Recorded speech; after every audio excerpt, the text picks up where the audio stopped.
Well, next up on day one at the Dubai Sevens, first appearance in 2014 at this event for Australia and Kenya. They are in Pool C, a very tough pool indeed, and the starting seven there for Australia, captained by the veteran number 9, Ed Jenkins. And there's another veteran in 12, James Stannard.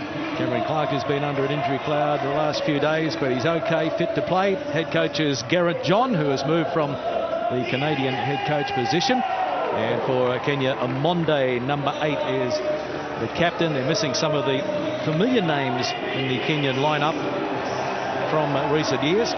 Greg Clark with you alongside me, former New Zealand captain Carl Tanada. Kenya out there in their traditional colours, and Australia in the all gold. Yeah, quite an interesting one here too, Greg. This is a pretty hard first up game for both teams, because both of these sides are good enough to make this cup final, no doubt about that. So both teams will want to be switched on mentally to get this first up win.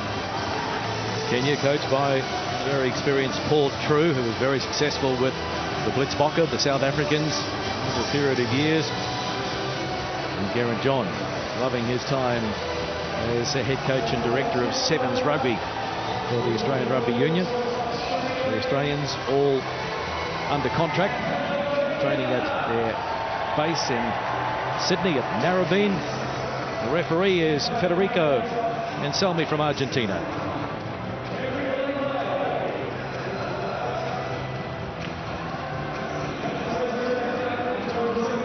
Pool C action underway. Australia lost the plate semi-final to Argentina at the Gold Coast in October. Haven't been in the semi-finals at Dubai since 2002, so a long time between drinks. And here's some pressure coming in now from Kenya, and it's good pressure as well. So a simple turnover and great attacking opportunity here for the Kenyans through Agunda. Almost ran around behind his man, taken there by Jenkins on the 22, and it's a good steal by Australia. So they get the ball back, and Cusack gives it now to Clark, and he fires it out now to an unmarked Palmafo. Has he got a fend to get rid of the cover in a Yodi? He will go into the contact pretty high though, and they eventually rip it back through Clark, about 25 metres out. So Australia, it's come out for them, and they take it into contact. Palmafo out to Stannard now, and he tries to get something going with his captain Jenkins, who will try and get on the outside. Ed Jenkins, good tackle though by the Kenyans, but it's there for Australia.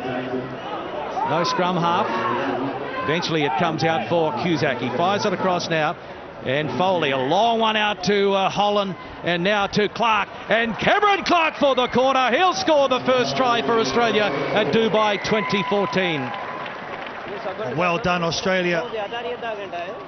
Ball in front of the man, basic skills, getting it to the edge of the field and running onto it, or flying onto it, was Cameron Clark. But already you can see the intensity at the breakdown area. Both teams piling a lot of numbers in there, but the pass right on the chest of Cameron Clark at full stride.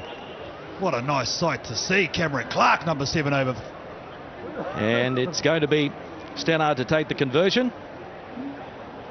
So Clark's 38th try in the HSBC Sevens World Series. And from out wide, Stannard with a pretty good attempt. It's over. And so a good start for Australia. It's 7 points to 0 over Kenya. Clark, the Australian Sevens Player of the Year in 2014. And there's the bench looking on as well. Maloof, Myers, Gibbon, Jeladev and Fa'alao Val. Play on.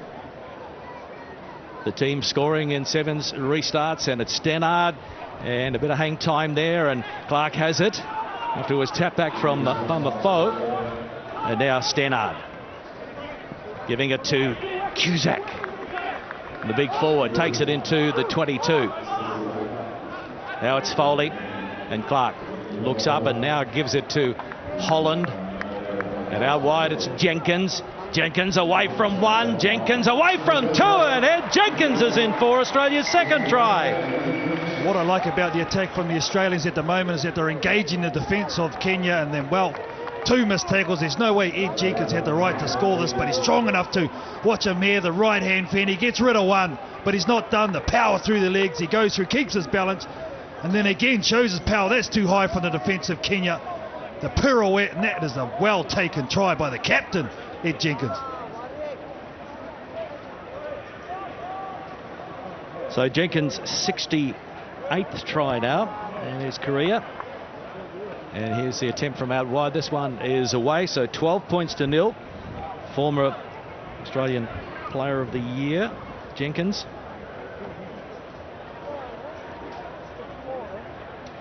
Garrett John, the coach.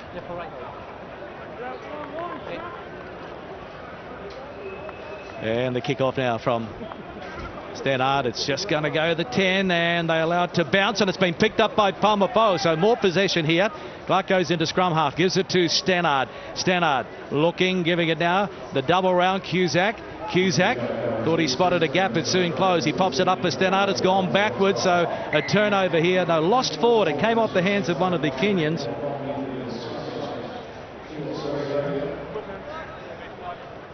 It's been a very emotional week or so in Australian sport, in world sport, with the passing of Test cricketer Philip Hughes, and there's a nice tribute.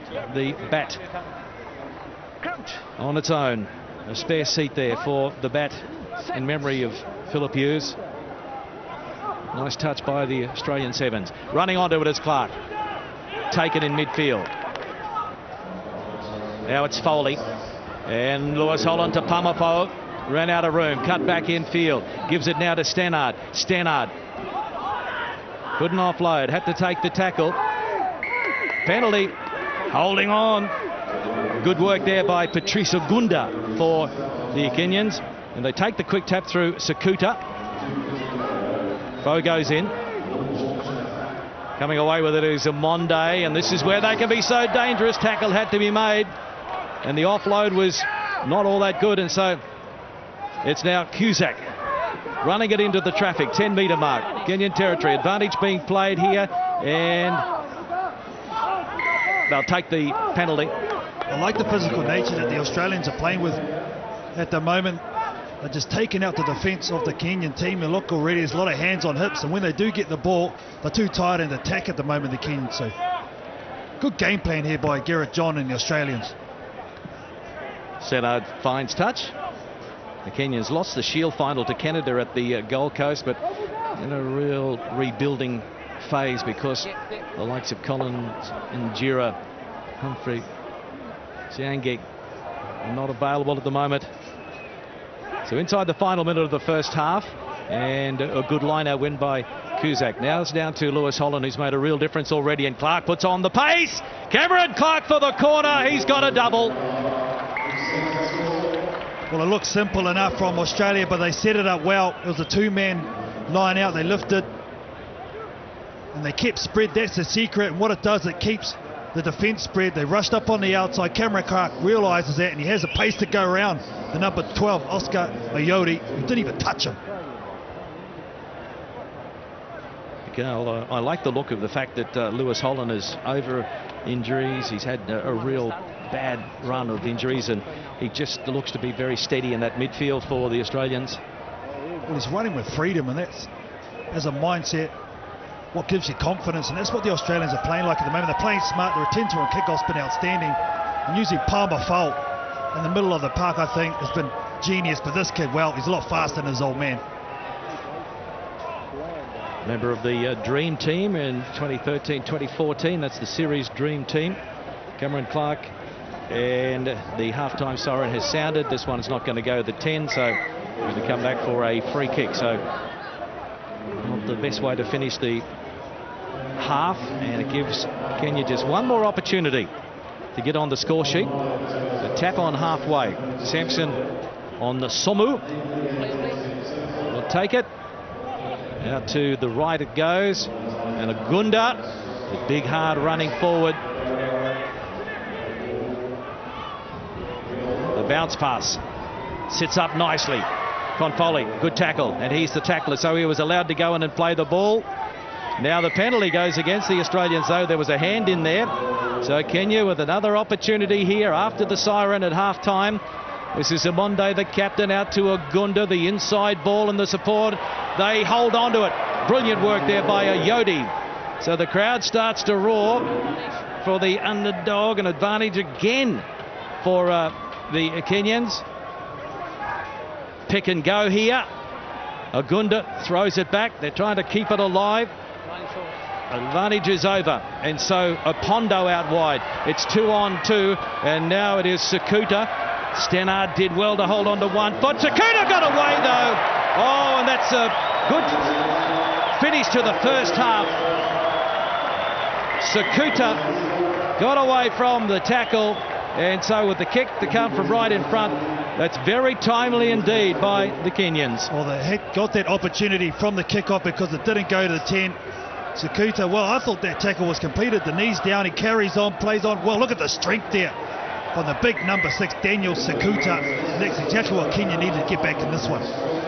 Very timely indeed. No Sakuta, his 8th try in the HSBC Sevens World Series, and a very important one for the Kenyans. So half time, Australia 17, Kenya 7. We'll head into the huddle, see what the coaches have to say.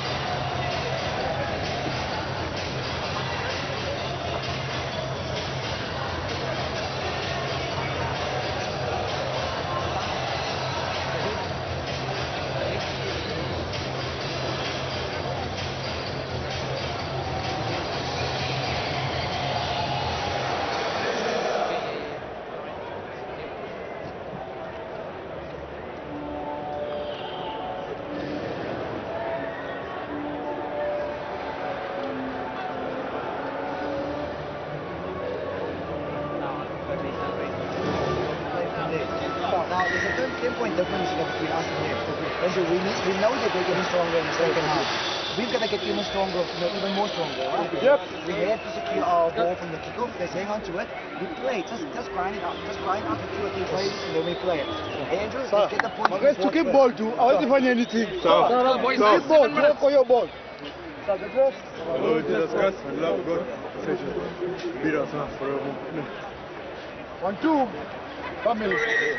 1-2. Family. Well, that try just before half-time should give the Kenyans plenty of confidence going into this second half. And the Australians, well, will they rue that missed tackle right on half-time, allowing the Kenyans to score the converted try? Well, before they scored that try there, the Kings, they only completed 1 pass. Australia still dominating in that stat. They've had all the possession, and all important first score before the half is going to be more so in this one. 2 heavyweights at it. James Stannard played some Super Rugby and played some rugby in Japan as well. The ball pops up for Clark and he gets it out to Holland. Back it goes to Stannard, and Foley across to Pamafo, who steps, trying to beat 2 or 3 of them. Goes to ground now. It comes out for Stannard, and he hasn't got much support over on the far side, but takes it into contact and lays it back. So a good positive start as Pamafo gets it back now to Sam Myers, and Myers a replacement on. Stannard stepping. Stannard got it down. Perfect start to the second half, exactly what they needed after allowing Kenya to score that converted try right on half-time. So Stannard, his 29th try, another former Australian Sevens Player of the Year. Now 31 years of age, but still very sprightly, to say the least. But they saw something down that far side of the field, didn't they, Greg? They kept in that close quarter exchanges, and Stannard, well, that's all about determination from the old warrior, we'll call him. But missed tackles, 9 in fact for Kenya. You just can't have that against a class outfit like Australia. From out wide, the conversion attempt is away. Got some breathing space for the Aussies, 22 points to 7. Disappointed to finish equal 7th at the Gold Coast, their home tournament. Very inconsistent,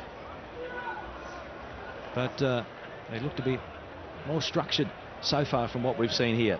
Yeah, really like the work of Garrett John and what he's brought to the table since taking over the Australian team. Change as well with Greg Jeladev, the flyer, and that's good work by Ed Jenkins, and then he just couldn't control it. And they'll be called back for the first knock on by Jenkins. Well, one difference I can see, Greg, already from the Gold Coast compared to here in Dubai, it looks like there's clarity within the roles of the Australian team. The forwards know what they're doing. They've obviously been given basic jobs to do and just worry about that and not the extras. I think that's the thing I've seen so far in this first game. Missing Jesse Parter here, one of the more experienced forwards with a broken finger sustained in the training accident. But apart from James Stannard and Ed Jenkins, it's a very young team. Lewis Holland in 4, Cameron Clark in 7.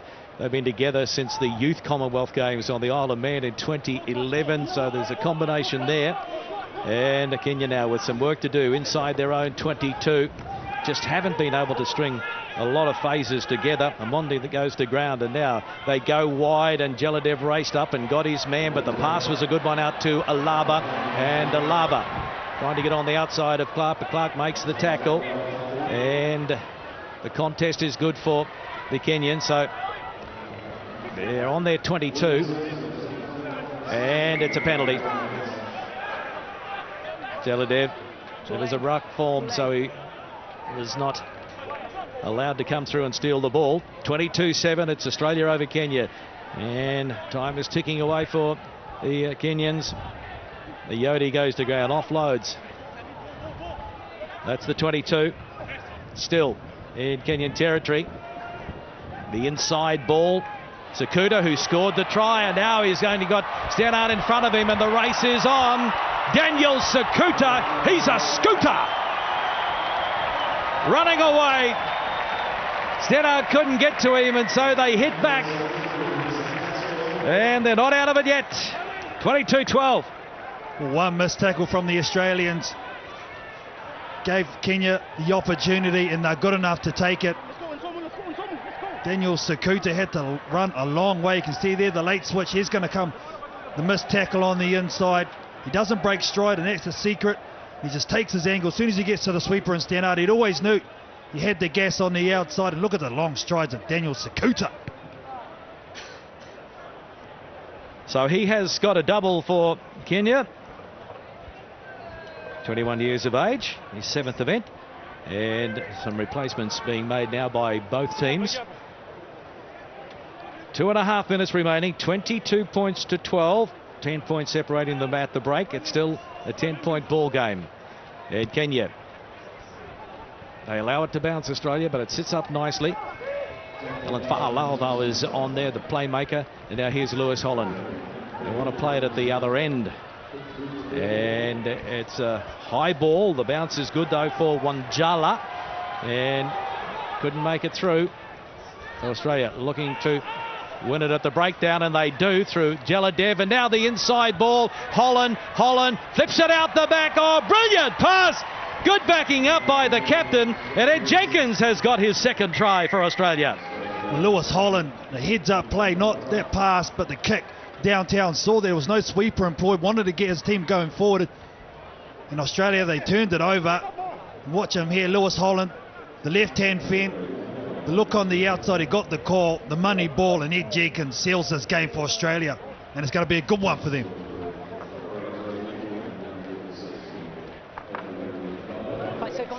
So 27 points to 12, and the conversion attempt from Cameron Clark is a good one, and so it's 29 points to 12 with a minute to go.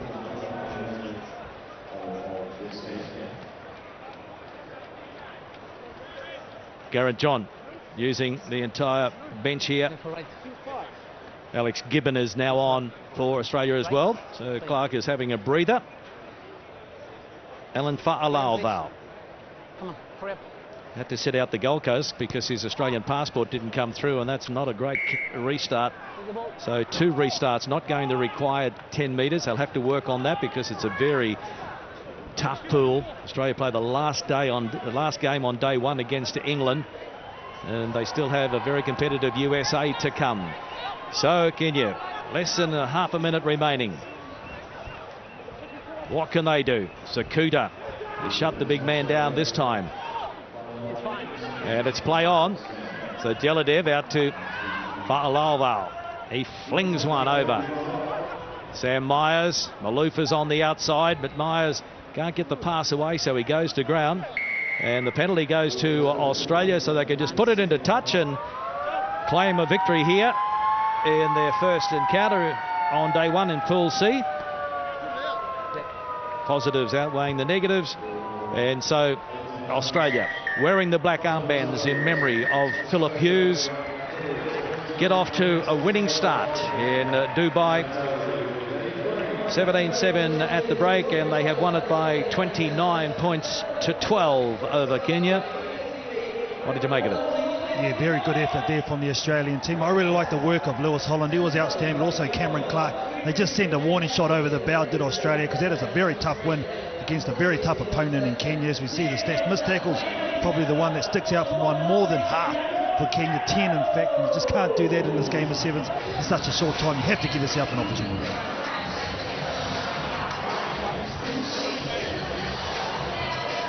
Clark with 4 tackles, Stannard with the most carries, and a line breaks too to Cameron Clark. He came up with 2 tries along with Ed Jenkins. Pondo had to do the most tackling for the Kenyans, and Monde and Ayodi as well, but they just missed too many tackles.